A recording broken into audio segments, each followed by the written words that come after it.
What's up, YouTube? It's Paradios91 here, and right now, I am in a great mood. Why am I in such a great mood? Well, it's because of you guys. All your suggestions, all the comments below in my first empty jar video, what you guys have suggested, that actually helped. I took my deck with me to locals. It got me just so far, but what I already had in there was starting to backfire on me a little bit. And so I went on the comment section, took your advice as always, and tested it out, excelled in a little bit more, and yeah, always kept switching in and out of it. And with that being said, it was just smooth sailing right here, which in turn landed me this deck right here. My empty jar has now been transformed and is now a lot faster, and I have you guys to thank. All your suggestions really helped out, and although I might not be using them that much, like whatever you guys suggested, you might not see it in this deck right now, but rest assured I still have them on me, because you never know. You never know when you might need them again, which is why I decided to keep them. Any suggestions that you guys gave me is just being put away for the time being, but I will be using them for whenever the case need be. So with that being said, let's get started with the brand new empty jar deck profile, because I know how much you guys love that. Now, first off, we're running the one and only morphing jar. Of course, no need to go into more detail than that. We've already seen it in my last vid. This is actually a good change for me.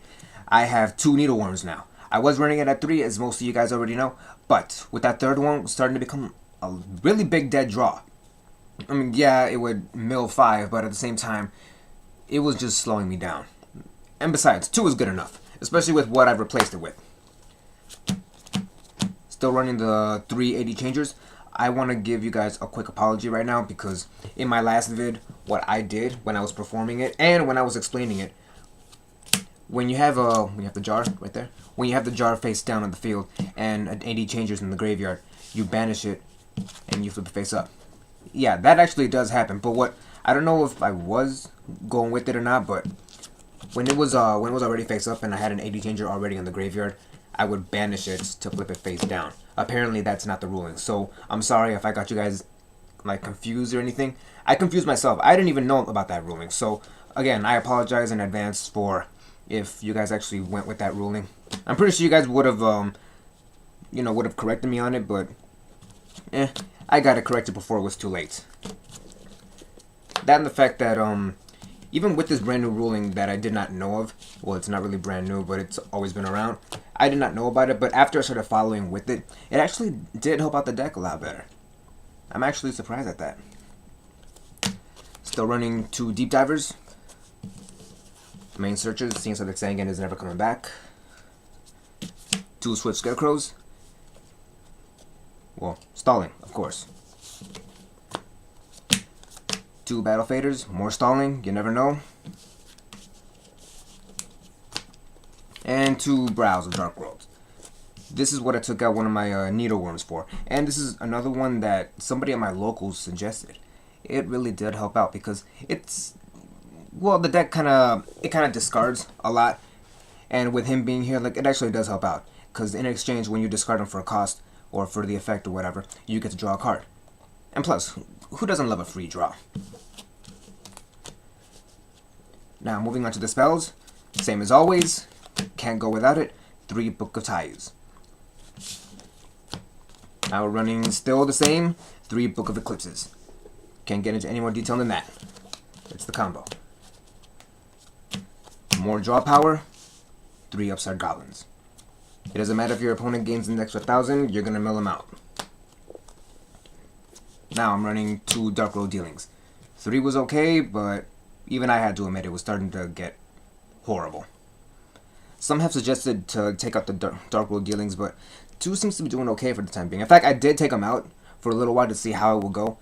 It was okay, but I really could not do without, especially when we had the 80 changers in our hands and we didn't have anything else to, get it out of our hands. We need to have it in the graveyard.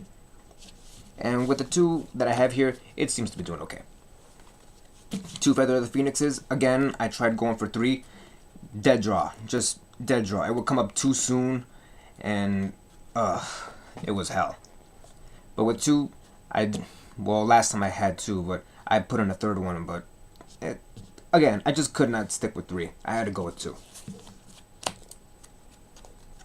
2 magical stones. We need those books back, people. We need the books back into our hands, or we need more draw power, should case be. Because there's a lot of stuff that we don't need in the hand, especially when we got the jar on the field. 2 hand destructions, still at 2, not changing it. Might bump it to 1, but right now 2 seems to be doing okay, because it seems to be coming up at the best of times. 2 dualities, not really draw power, but it gives you the option of what to add in your hand. That and the fact that I only seem to be doing, I only seem to be using just the 1. Activating 1 once per duel, because usually it's just milled later on. That and the fact that it contradicts with this. 2 shallow graves, still sticking with the 2. And here's something new that I don't know who suggested it, I forgot who, but it is really helping out. In fact, I'm taking it in more than just this deck. I'm taking it in another deck, which you will be seeing later on in the future, which is 2 magical mallets. Which should case be, if you have something in your hand that you do not want, you activate it, shuffle it back into the deck, or any number of cards in your hand back into the deck, shuffle, draw the same amount. Again, it helps. And oh my god, I love this card. I don't know why I didn't put it in sooner. I'm such an idiot. 1 Book of Moon. No reason to go into any more detail than that. Gold Sarcophagus. Should case be if you don't have anything to search for the Morphine Jar because you really need the extra time. Foolish Burial to send the 80 changer to the graveyard, or the jar if you got Shallow Grave in hand, and 1 Day of Peace because we'll never get it back at 3 or 2, much less. And yeah, everyone, that's it. I'm sorry, I will not be giving you guys the the simulation, my bad, on how to do the strategy, the 1-turn mill, if you will. Well, you don't really need to do it. I don't really need to show it to you guys. You guys already know, you've already seen it. I mean, it's already in one of my vids. I would love to perform it for you guys, but I have a lot to do today, so instead, I will be giving you guys, also, yeah, I'm sorry, I forgot to mention this. I'm not running any traps in here. It doesn't seem to be worth it. Like, it's a speed deck. It all revolves around him. So, with traps in there, it's just going to slow it down. And besides, what do we need traps for when we got Book of Moon, and we got, where is it? We got Book of Eclipse as well, and we don't need any of that. That, and also, we can stall ourselves pretty much. And we got the Swift Scarecrows and the Battle Faders. We're running 2 of each. So yeah, we're good. So yeah, that's it. Thanks everybody for giving me your suggestions. I know that probably not many of you have seen what's in here, but keep in mind, like I said earlier, I have them put away. I'm keeping them. I will not get rid of it because it helped out so much that it got me right here. But in this game, you never know when you're gonna need them again. It's called siding. So yeah, I decided to keep the stuff in there. As for the Ghost Trick trap, that's the reason why I decided to switch things around. I lost against a noob. How humiliating is that?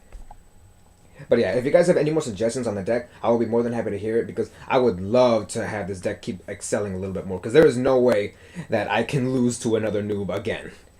But yeah, thanks YouTube. Go ahead, give it a like, comment, subscribe. I'm really proud of this deck. I'm really happy for it, and I love you guys for giving me the suggestions. So I'll be seeing you guys in a future video. This is Paradeos91, and it's lights out.